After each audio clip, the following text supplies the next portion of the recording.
తాటి శ్రీనివాసరావు ఒక బీసీ రైతు కూలి. చాలా బాధాకరం. 3 ఆడపిల్లలు, ఒక మగపిల్లాడు, 4 బిడ్డలు ఉన్నటువంటి తాటి శ్రీనివాసరావు అన్యాయంగా బలైపోయాడు. ఒక ఆర్ఎంపీ డాక్టర్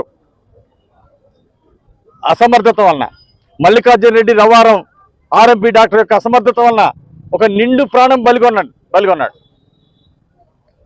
ఈరోజు ఒక చిన్న విషయానికి ఎక్స్పైర్డ్ అయినటువంటి డేటు మందులు వాడి ఒక ఇంజక్షన్ చేసి ఎక్స్పైర్డ్ అయిన ఇంజక్షన్ ఎలా చేస్తాడు?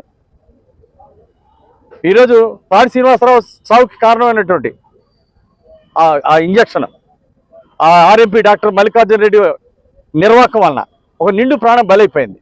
4 బిడ్డలు ఈరోజు రోడ్డున పడ్డారు. ఇలాంటి ఆర్ఎంపీల వలన వ్యవస్థకే మచ్చ వస్తూ ఉంది. అడమి సీరియస్ జబ్బు లేదు పేషెంట్కి, కాలికి ఉన్నటువంటి చిన్న కురుపుకి ట్రీట్మెంట్ కోసం వెళ్తే ఈరోజు ఒక నిండు ప్రాణాన్ని బలిగొన్నాడు. ఆరోగ్యంగా ఉన్న అతను అప్పటిదాకా పొలం వెళ్ళి మేకలు మేపుకొని కూడా వచ్చినటువంటి శ్రీనివాసరావు ఒక పేద కుటుంబానికి చెందిన వచ్చి ఆరోగ్యంగా ఉన్నటువంటి వ్యక్తి, యువకుడు, ఇలాంటి వ్యక్తిని అన్యాయంగా ఆర్ఎంపీ బలిగొన్నాడు. ఆర్ఎంపీ చేసినటువంటి ఇంజక్షన్ వల్లనే చేసిన 5 నిమిషాల్లో చనిపోయాడని ఈరోజు ప్రత్యక్ష సాక్షులు చెప్తా ఉన్నారు. మరి మల్లికార్జున రెడ్డి మీద గతంలో కూడా ఇలాంటి ఆరోపణలు ఉన్నాయి.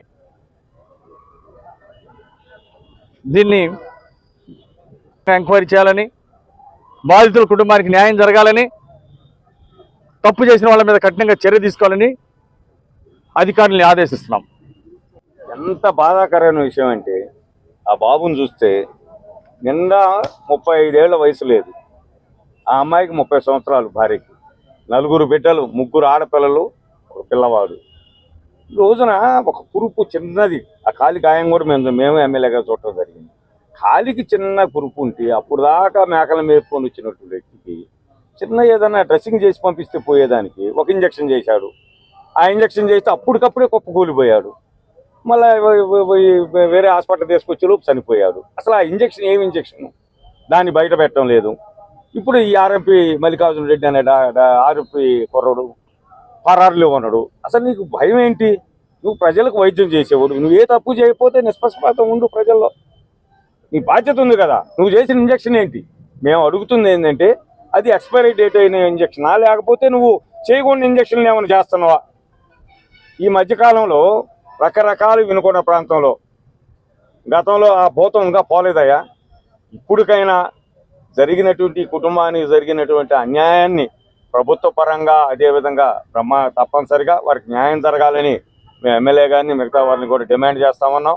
అదేవిధంగా అతన్ని ఎవరైతే ఇప్పుడు నిందితున్నాడో అతన్ని కఠినంగా శిక్షించాలని కోరుతామన్నా.